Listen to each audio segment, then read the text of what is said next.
알쿠스는 바로 예루살렘입니다. 밀사가 있어요. 이집트입니다. 말이 성린하는 바르셀로나예요. 울사탄 성나가 있어요. 네, 콘스탄티노플입니다. 법리석은 파리시를 한자로 표기한 거예요. 우리나라에서 무려 1402년에 만든 세계 지도입니다. 일본에 있으니까 일본에 만든 지도.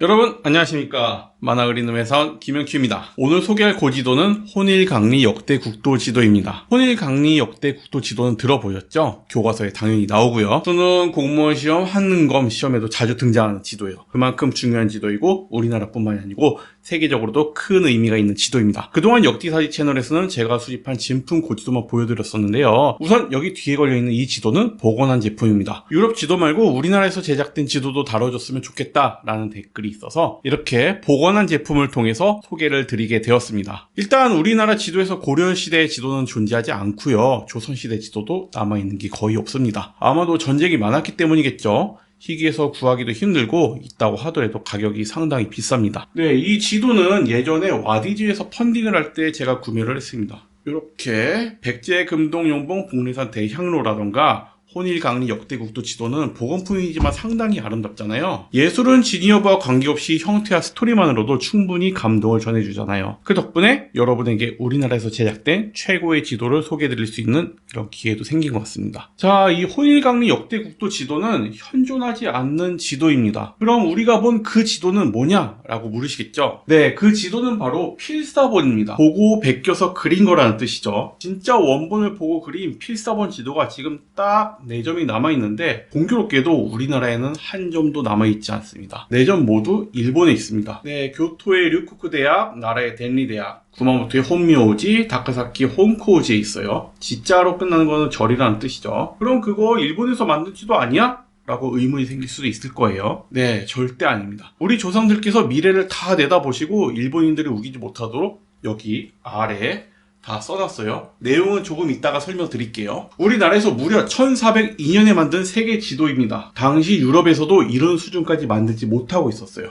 짧게 지도를 한번 보여드릴게요. 네, 이탈리아에서 제작된 파마우로 지도예요. 네, 요 정도 수준이었습니다. 도대체 어딜 그린 건지 짐작도 되지 않습니다. 이마저도 혼일강리 역대국도가 제작되고 50년이 지난 뒤에 만들어진 지도예요. 1402년에 유럽과 아프리카까지 그려진 지도를 조선에서 만들었어요. 그럼 우리나라에서도 이 지도를 연구하고 자랑하고 싶겠죠. 그런데 안타깝게도 지금 우리나라에 없습니다. 일본에 있는 대학이랑 절에서 우리나라에 이 지도를 보여줄까요? 절대 안 보여줍니다. 빌려주지도 않고 사진도 공개를 하지 않습니다. 남의 나라 거 베껴서 그런 주제 말입니다. 자, 이런 필사본을 제대로 본 사람도 드물고 사진도 썸네일 수준으로밖에 없는 상황이에요. 그럼 이 지도를 복원은 어떻게 한 거냐 하면은 1980년에 교토의 제일교포와 일본인들 10명 정도가 모여서 코리아 연구회라는 동아리를 만들어서 활동을 했대요. 이 동아리가 매월 정기 모임을 통해서 공부하는 과정에서 류코쿠대에 이 지도가 있다는 걸 알아냈습니다. 코리아 연구회 일본인 스지 사무국장이 류코쿠대에 접촉을 해서 사진판을 어렵게 받아냅니다. 이것을 서울대 이찬 교수에게 전달을 한 거예요. 이 사진판을 바탕으로 모사한 지도가 현재 서울대 규장각에 있고요. 규장각 소장본을 바탕으로 복원한 지도가 바로 이 지도입니다. 국립중앙박물관에 있는 것도 규장각 버전을 바탕으로 모사한 거니까 이 지도는 사실상 박물관급이라고 보시면 됩니다. 매우 정교하게 복원이 되어 있어요. 보통 4도 인쇄 많이 하는데 이거는 10도 인쇄로 또 색감이 상당히 풍부하고요. 촬영 전에 찾아보니까 이거 복원을 하신 분이 와디즈 펀딩 후에 스토어를 개설을 해서 판매 중에 있더라고요. 혹시라도 제품에 관심 있으신 분은 여기 아래에 설명에 링크를 달아 놓을게요. 그리고 이 자리를 빌어서 코리아 연구회의 노고에 감사드립니다.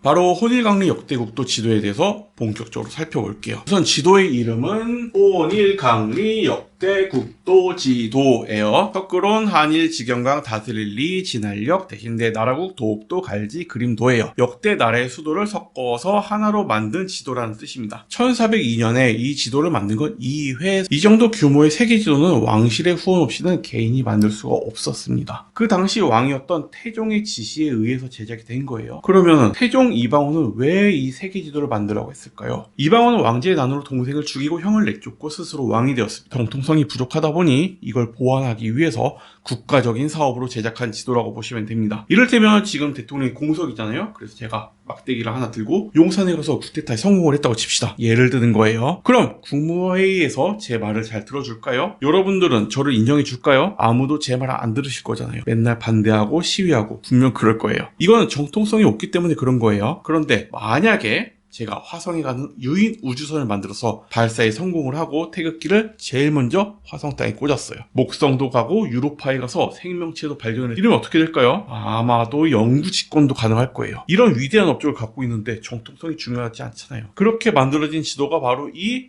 혼일강리 역대국도 지도입니다. 이 지도를 본 신하들은 얼마나 놀랐겠습니까? 매년 원나라 명나라에 가서 황제한테 달력받아 오고 그거 보면서 감탄하고 황제를 존경하는 사람들이었어요. 그런데 세계 지도를 그려서 보여준 거잖아요. 감히 태종에게 찍소리도 못했겠죠. 이 지도 필사본이 모두 일본에 있으니까 일본에 만든 지도 아니야 라는 답을 지금 드릴게요. 요 아래에 보면은 명확히 써 있어요. 1402년에 좌정승 김사영과 우정승 이무가 틈틈이 짬을 내어 여러 지도를 연구를 했고 이회에게 명하여 한 장으로 통합을 한 지도를 만들도록 했다. 이 지도가 완성돼서 너무 기쁘다라고 권근히 적어놨습니다. 완전 빼박이죠. 이 지도는 크게 보면은 조선, 원, 일본, 중앙아시아, 동남아시아, 중동, 유럽, 아프리카. 콜럼버스가 아메리카 대륙을 발견한 게 1492년이에요. 이 지도는 1402년에 작성이 되었고요. 90년 전에 조선에서 유럽과 아프리카까지 그려진 지도를 만든 거예요. 믿기지 않으시죠? 한번 보실게요. 이 지도에서 우선 한국, 중국, 일본은 어딘지 아시겠죠? 네, 워낙 잘 그렸기 때문에 쉽게 파악이 됩니다. 일단 이 부분은 마지막에 말씀드릴게요. 동남아시아 지역부터 보시죠. 안남국이 있어요. 베트남이에요. 작은 섬으로 표시가 된 게 조금 특이해요. 나곡은 섬라곡국의 약자이고요. 지금의 태국입니다. 조선이 건국되고 우리나라에 제일 먼저 사신을 보낸 곳이 바로 섬라곡국이라고 해요. 1393년 섬라곡국에 사신 장사도 일행 20명이 토목 1천근, 향 1천근과 토인 2명을 바쳤다라고 해조실록에 적혀 있습니다. 최초의 손님이기 때문에 관직도 주고 선물도 주는데 돌아가는 길에 왜구한테 다 털렸다고 해요. 단마령은 1365년까지 말레이 반도에 있었던 탐브라린과 왕국이고요. 면국은 지금의 미얀마예요. 조선왕조 실록에서는 면전국이라고 표기를 했어요. 얼마 전까지만 해도 버마라고 불렀었는데 다수민족이 버마족이라서 그랬고요. 지금은 여러 민족이 함께 살고 있기 때문에 미얀마라고 바꿔서 부르고 있죠. 용화문은 싱가포르입니다. 싱가포르 해협에 섬이 복잡하게 분포되어 있어서 통과하기 힘들다고 해서 용용 어금니와 문문으로 용의 어금니를 지나는 것 같다라고 해서 용화문이라고 부른다고 하네요. 이 위쪽에 노란색 산이 많이 표현이 되어 있어요. 여기는 히말라야 산맥으로 추정이 되고요. 그 산맥 너머에 빈 땅을 한참 지나서 나오는 곳에 축국이라고 있습니다. 네, 축국은 인도예요. 현축이라고도 하는데 축이라는 한자 자체가 나라 이름 축입니다. 인도 그 자체를 가리키는 한자예요. 중부, 동부, 서부, 북부, 남부 5개 지역이 있어요. 오천축으로 부르고요. 신라의 해초 스님이 쓴 책이 왕오천축국전이죠. 이게 5개의 천축국을 답사하고 쓴 기행문인데 여기서 나오는 축국이 바로 여기에 있는 축국입니다. 보통 왕오 천축국전 이렇게 말 많이 하는데 왕은 갈 왕이에요. 나라 이름이 오천축국이기 때문에 굳이 따지자면은 왕 오천축국전이라고 발음하는 게 맞을 것 같아요. 왕 오천축국전도 할 이야기가 정말 많은데 정말 엄청난 여행이었어요. 자, 여기 지도를 잠깐 보여드릴게요. 723년부터 727년까지 4년 동안 여행을 한 건데 왕 오천축국전에서 확인된 여정만으로도 정말 어마어마합니다. 지금처럼 교통도 잘 되어 있고 여행하기 편한 상황에도 이렇게 여행해 본 사람은 아마 없을 거예요. 축국 위에는 고토번지라고 있어요. 여기는 토번입니다. 티베트 고원의 중앙에 있었던 나라이고요. 842년에 멸망을 했는데 티베트에서 존속한 왕조를 계속 토번이라고 불렀어요. 지금 우리나라를 코리아라고 부르는 거랑 좀 비슷한 개념이겠죠. 자, 이제 중앙아시아를 볼게요. 빨간색 원 안에 있는 별실 팔리는 튀르키예어로 비슈발리크예요. 지금의 우르무치이고요. 중국의 신장 위구르 자치구 지역에서 가장 큰 도시입니다. 우리는 돌거리라고 부르는데 튀르키예 민족인 위구르족의 땅이고 몽골의 차카타이 칸국이 지배하면서 이슬람화가 된 곳이에요. 민족으로 보나 역사적으로 보나 중국 영토인 게 조금 이상하긴 합니다. 그래서 나름대로 분리운동을 많이 하고 있는데 중국이 이거를 철저히 막고 있습니다. 조금 더 서쪽으로 가면은 가척이라고 나와요. 카프카스를 뜻하는 것 같아요. 흑해와 카스피해 사이에 있는 지역을 말하는데 호라즘 왕국의 영토였습니다. 호라즘은 대제국이었는데 지금은 많이 알려져 있지 않죠. 셀주크-티르크에서 분리된 나라입니다. 무함마드 2세가 영토를 넓히고 있는데 이때 징기즈칸이 호라즘이랑 친하게 지내려고, 그런데 호라즘에서 상인들을 모조리 죽이고 물건을 빼앗는 참사가 발생을 하게 됐는데, 이 사건 때문에 징기즈칸이 분노해서 호라즘을 공격을 했고요. 이것이 서방 원정의 계기가 되어버렸어요. 여기 구룡마는 카스피해입니다. 호수인데 너무 커서 바다라고 부르죠. 이 부분도 매우 특이하고 신기한 부분인데요. 지금 우리는 지도에서 강이건 바다건 호수건 다 그냥 파란색으로 칠하잖아요. 호닐강리 역대국도에서는 해수와 담수를 구분을 했습니다. 염도가 있는 해수는 초록색으로 칠을 했고요. 염도가 없고 마실 수 있는 물은 이렇게 파란색으로 칠을 했어요. 황하강은 이름 그대로 그냥 이렇게 노란색으로 칠을 했어요. 그럼 의문이 있겠죠. 여기는 도대체 왜 호수인데 초록색으로 칠한 거지? 네, 여기 염도가 있습니다. 5천만 년 전에 대서양과 태평양이 연결되어 있다가 이렇게 갇히면서 내해가 된 거예요. 그래서 염도가 있어요. 1402년에 동쪽 끝에 있었던 조선이 이런 걸 정확히 구분을 해서 지도를 만들었다는 게 정말 신기한 일입니다. 아리마독은 이란에 있는 알라무트예요. 알라무트 요새로 더 많이 알려져 있는데 몽골군이 함락하였고 자비 없이 파괴되었습니다.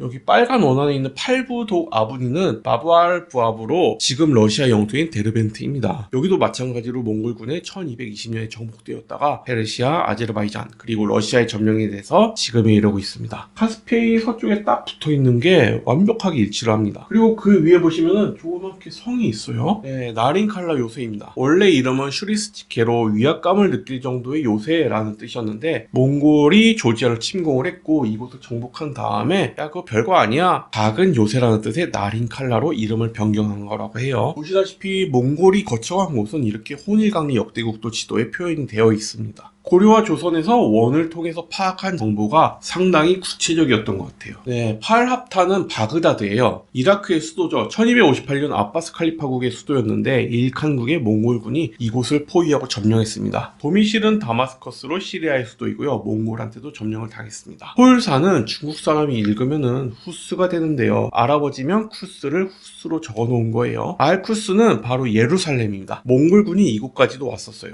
2000년 전에 예수가 이곳에서 십자가에 못 박혀 돌아가셨죠. 나살리는 나사렛, 성경에 나오는 곳이죠. 예수의 고향으로 알려져 있죠. 엄밀히 말하면 예수의 고향은 베들레헴이지만 이곳에서 예수가 자랐기 때문에 나사렛 예수라고 부르기도 합니다. 아래 마갈은 메카예요. 네, 예루살렘과 나사렛이 기독교의 성지라면은 메카는 이슬람의 성지입니다. 사우디아라비아에 있고요. 우리나라에서도 IT 혁신의 메카, 축구 팬들의 메카, 오타 이런 식으로 중요한 공간을 말할 때 메카라는 단어로 쓰고 있죠. 이슬람교도는 5가지 의무가 있습니다. 메카 방행으로 하루에 5번 예배를 하고 자선 기부를 하고 라마단 기간에 금식을 하고 성지 순례를 가야 합니다. 중에서 2가지가 바로 이 메카와 관련이 있어요. 이슬람교를 믿는 무슬림이라면 인생에 한 번은 꼭 메카에 가야만 합니다. 메카는 570년에 이슬람의 창시자인 무함마드가 태어난 곳이고 신의 계시를 받는 장소이기도 합니다. 조금 더 아래로 내려가면은 합단이 있네요. 여기는 아덴이에요. 아덴만 여명 작전 기억하시나요? 대한민국 청해부대가 소말리아 해적에게 피랍된 3호 주얼리호를 아덴만 해상에서 구출한 작전이죠. 1402년에 조선에서 만든 지도에 여기까지 표기된 것만으로도 정말 놀라운 일입니다. 지금 우리조차도 가본 적이 없는 곳이잖아요. 그런데 아직 지도 반밖에 안 왔어요. 놀랄 일이 더 많이 기다리고 있습니다. 더 서쪽으로 가보시죠. 유럽과 아프리카가 있는데요.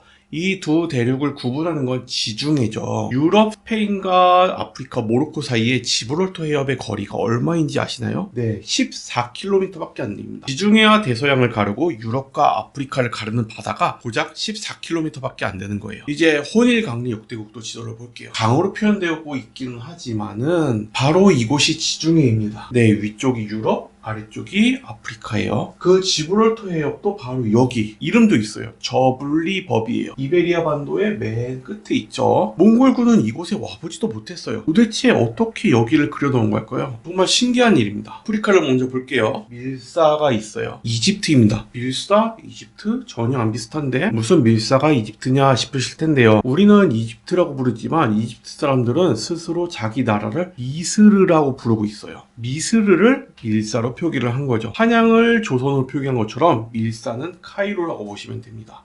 세지리 토마사는 시젤마사로 모로코에 있는 오아시스 도시예요. 그리고 아프리카 한가운데 상당히 커다란 바다가 있는데요. 이건 차드 호수입니다. 나이지리아, 니제르, 차드, 카메룬이 접하고 있는 꽤 큰 호수인데요. 이 지도만큼 엄청나게 크지는 않죠. 1823년에만 해도 세계 최대의 호수였다고 합니다. 그런데 여기서 물이 점점 없어지고 있고요. 1960년대에 26,000제곱킬로미터였는데 2000년대에는 1500제곱킬로미터로 불과 40년 만에 95%가 사라져버린 거예요. 지금 세계 최대의 호수는 카스피해죠. 네, 1823년에 그보다 더 컸다는 거잖아요. 이 지도가 만들어졌던 1400년대는 그러면 얼마나 더 컸을까요? 그렇게 많던 물은 다 어디로 갔냐고요? 모두 지하로 사라졌습니다. 네, 1953년 리비아 정부에서 석유 매장 조사를 하다가 사하라 사막 지하 깊은 곳에서 1만 년 전 이전부터 축적된 대량의 지하수를 발견하게 되는데 이 지하수가 무려 35조 톤이나 되었어요. 1980년대에 우리나라 동아건설이 지하수 개발을 맡았고 리비아 대수로 공사를 하면서 그 많은 양의 지하수를 확인하게 되었습니다.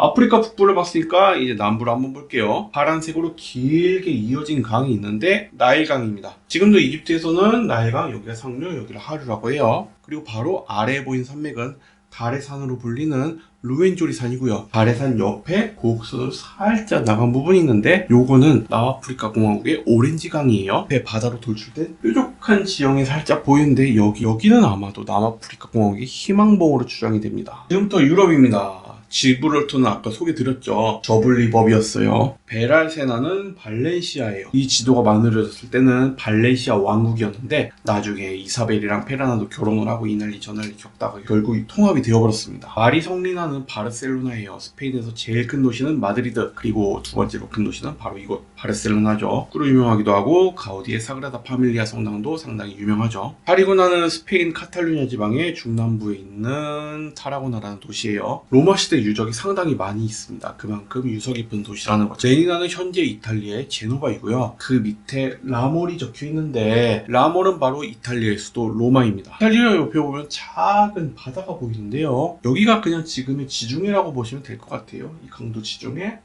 여기 호수도 지중해. 빨간색으로 엄청 중요한 도시가 있는데 석극나라고 써 있습니다. 석극나는 크로아티아에 있는 유럽의 만리장성 스타그넘을 성곽으로 표시한 거예요. 현재는 스톤으로 불립니다. 성곽이어서 지도에 톱니바퀴 모양으로 그려져 있어요. 그리고 바로 옆에 보시면은 울사탄 성나가 있어요. 네, 콘스탄티노플입니다. 로마가 예전에 엄청 잘 나갔었잖아요. 율리우스 카이사르, 아우구스투스, 안토니우스, 시세로. 정말 대단했죠. 땅이 커져버렸고 로마의 게르만족이 자꾸 쳐들어오는 거예요. 그래서 콘스탄티누스 1세가 로마 제국의 새로운 수도를 콘스탄티노플로 옮겼죠. 본인 이름을 따서 콘스탄티노플로 부르고요. 어찌어찌해서 동로마 제국, 서로마 제국 이렇게 나뉘었는데 콘스탄티노플이 있었던 쪽을 비잔틴 제국이라고 했어요. 오스만 제국이 함락된 것이 1453년.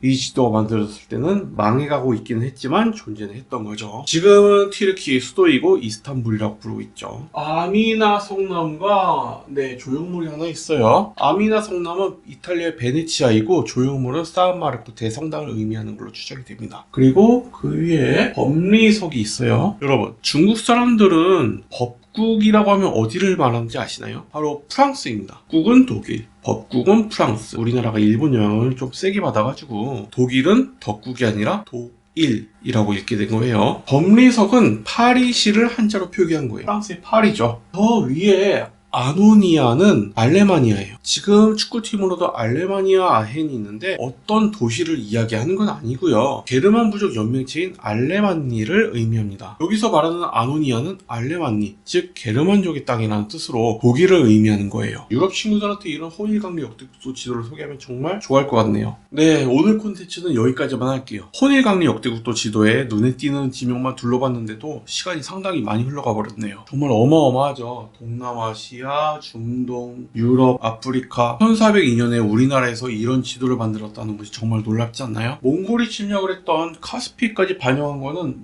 이해는 됩니다. 그런데 도대체 유럽 저 끝에 있는 지브롤터 해협은 어떻게 알았으며 아프리카 이 끝에 있는 희망봉은 어떻게 알고 반영한 걸까요? 누군가 우주에 높이 올라가서 땅을 보고 내려와서 그걸 그린 것 같은 느낌이 듭니다. 유럽에 비해서 앞서도 너무 많이 앞선 지도예요. 자, 조선에서 저 멀리 중동, 유럽, 아프리카까지 그렸어요. 그러면 우리 땅은 어떻게 그렸는지 궁금하지 않나요? 더욱 많이 놀라실 겁니다. 다음 콘텐츠에서는 조선 부분을 소개해 드릴게요. 한반도의 지명과 지형도 상세하게 표현이 되어 있거든요. 1402년의 지명과 지금의 지명을 비교하면서 보는 것도 아주 재미있을 거예요. 아쉽지만 다음 콘텐츠에서 혼일강리 역대국도 지도를 다시 만나기로 할게요. 기대 많이 해주시고요. 오늘도 끝까지 시청해 주셔서 대단히 감사합니다. 여기서 마치겠습니다.